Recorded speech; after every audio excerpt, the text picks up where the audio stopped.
2010 Olympics. How many people here remember, put your hand in the air, where you were during the 2010 Olympics? Yes, yeah. So, I'm not a big hockey fan, I'm not even a big Olympic guy, but it was a party and I like partying.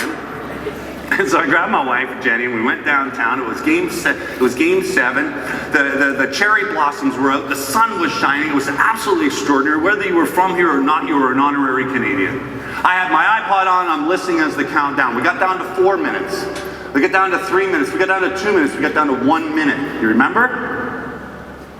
And I'm listening to the hockey game, we're 30 seconds away from taking this home.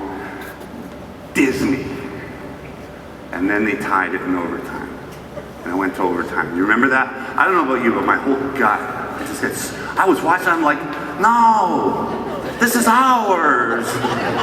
And we went into overtime, and I remember I was sitting with Jenny, and we were sitting in Robson Square, this extraordinary spot in Vancouver. There's about 60,000 people, and I began to have a different distinction as a Canadian. I began to reflect on this country that we get to call home. That we live in a country that's free of dictatorship and war.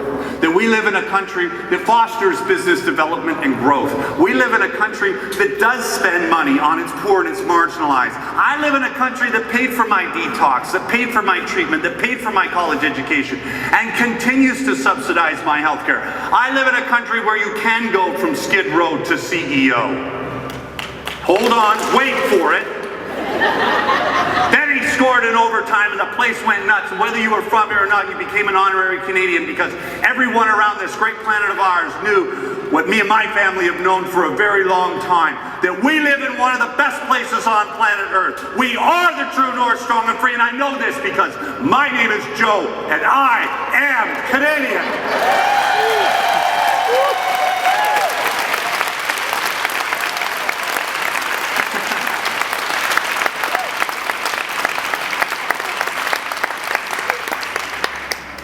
From a beer commercial.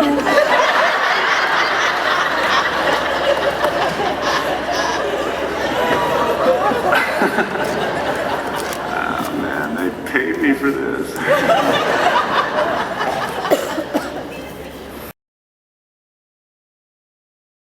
In our first year of marriage, she said to me, how about this summer we go camping?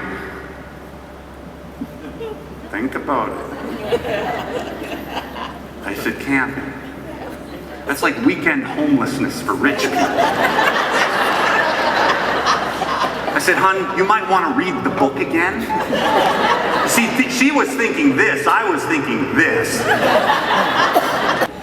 So I'm not a prophet in my own home, and I'm constantly reminded of this. Do you know what my wife does to me when I speak and she knows I'm speaking?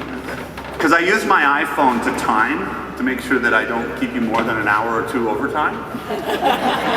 She sends me strange tweets or little text messages.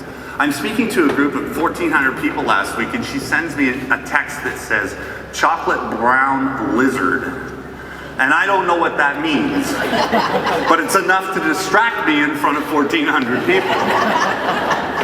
This is what she does for her in her spare time. Anyways, I'm at home. I'm not a prophet of my own home. I'm at home about a year ago. How many folks here are married? Significant relationship? Okay, so you're going to relate.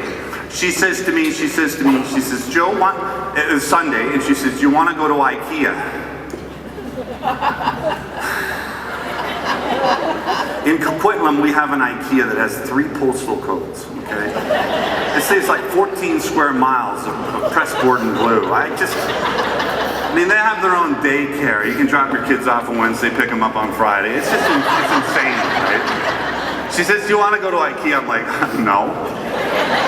She says, fine. I said, okay, fine. Fellas, pay attention, okay?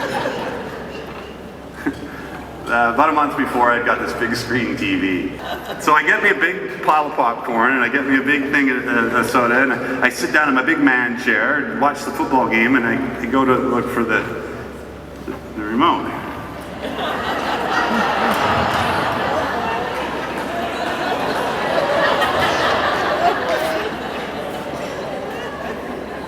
Guess where the remote was?